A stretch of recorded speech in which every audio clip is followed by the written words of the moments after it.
Hello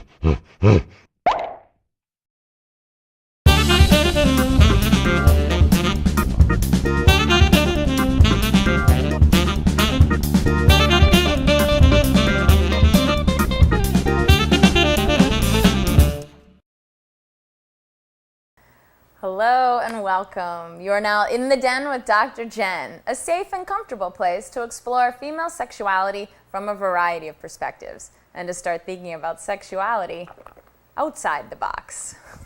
Our den chat topic today, Aphrodisiacs, fact or fiction?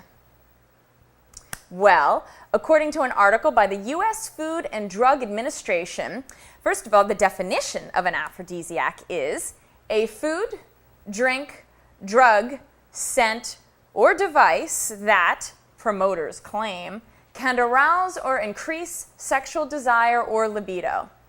Okay, aside from the profusion of items on the market targeting sexual dysfunction, which I'll get into in a later episode, trust me, I think a lot of us tend to think about aphrodisiacs in relation to plants and foods. So let's take a look at that. What I found is several categories. The first one that aphrodisiacs kind of fall into are the sex organs of animals. And there's kind of a belief behind that the procreative prowess of certain animals can be passed on to humans through consumption. Now, a second category is really spicy foods, chilies, curries, things like that, because they raise the heart rate and potential sweating. I guess that turns you on. Third, objects that resemble sex organs, such as oysters or ginger root.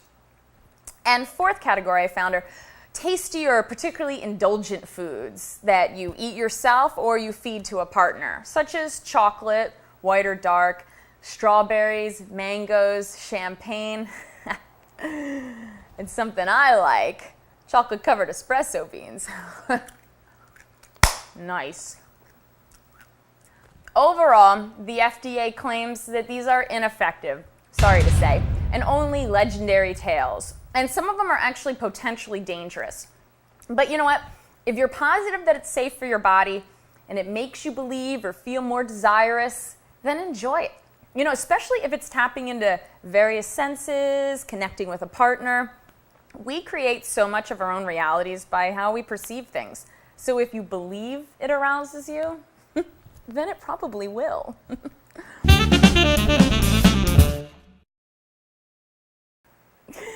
Sexual fun fact number 7.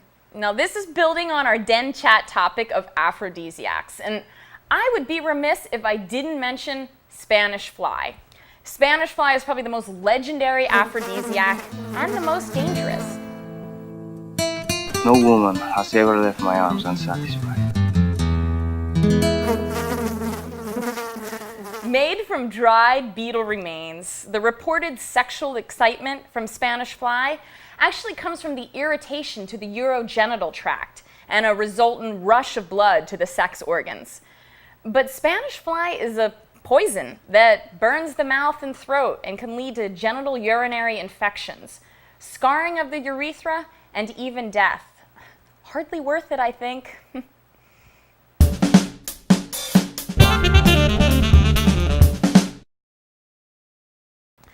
The Den recommend. Now, I have to be honest, I haven't actually read this book, but I really wanted to continue with our theme of food and sensuality, and I found a cookbook called The Seduction Cookbook, Culinary Creations for Lovers by Diane Brown. And here's what one of the reviews on Amazon.com had to say about this book. An amazing cookbook for the novice or for the more experienced in the kitchen. It tells you, step by step, how to prepare delicious, erotic, yet simple recipes. Fun recipe descriptions explain how to start your seduction in the kitchen and eventually lead your mate to the bedroom. A must-have for those who love to cook together, whether it's breakfast, lunch, dinner, or a late-night snack. And although I would say this book seems to be kind of focused on seduction with a partner, why not be good to yourself? Experiment, cook, taste, explore, and enjoy sensuality with yourself, too. And we certainly connect food and sensuality when it comes to Valentine's Day. Now, I know it's still months away, but I thought we could use some of those little Necco candy heart sayings to boost our spirits. You rock. Groovy. You go, girl. In the mood.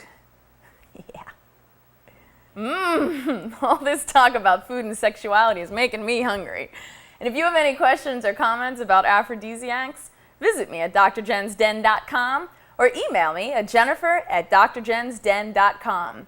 So go out there and have something sweet and be kind to yourself.